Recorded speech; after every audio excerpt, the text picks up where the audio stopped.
Hello there, welcome to Moments with Padre Joe, and today we shall continue with our discussion on abortion.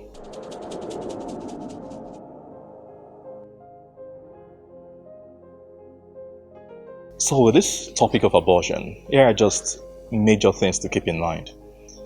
That from the moment of fertilization, from the moment of the fusion of sperm and egg, life begins.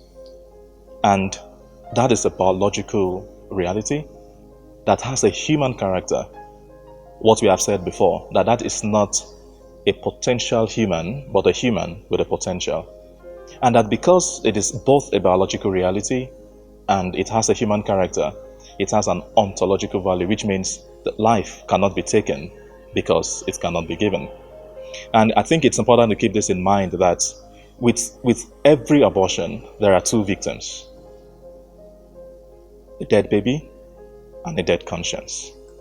And I think it's also important to keep in mind that, for people who come up with various arguments, if it isn't a baby from the moment of fertilization, then it means you are not pregnant. So what are you aborting? And I think it's also important to know that abortion does not make anyone unpregnant or less pregnant.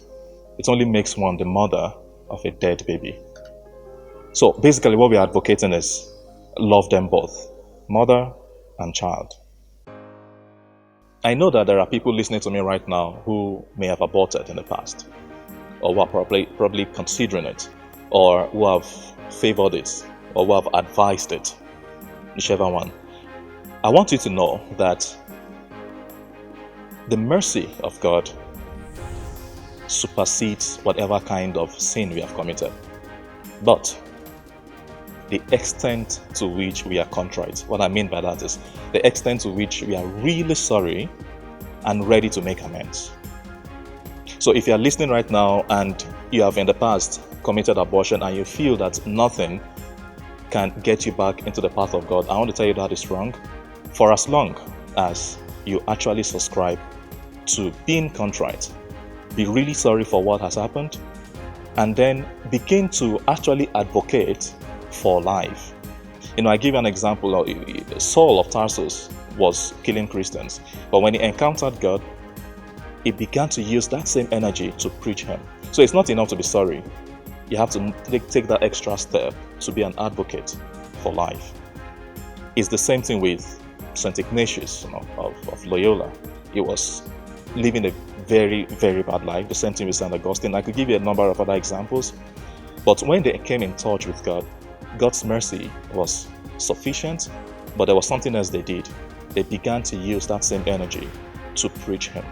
And that is what I recommend for anyone who might be listening to me right now and have aborted or is considering it. It is not to be done, but if it has been done already, you will be forgiven because God's love and God's mercy is sufficient, but so is God's justice. And the only way to not incur the wrath of God is to make sure that we don't become complacent in sin. Okay, so I've aborted, fine, sorry, I'll try not to do it again. That's complacency. No, it should be, I'm really sorry, and then I'll begin to make the effort to avoid anything that will lead me or even advise anyone else, but at the same time, become what we refer to as a pro-life advocate, advocating for the fact that abortion is wrong and it should never be considered. And I know that after all of that, eventually, God's mercy will win us eternal salvation.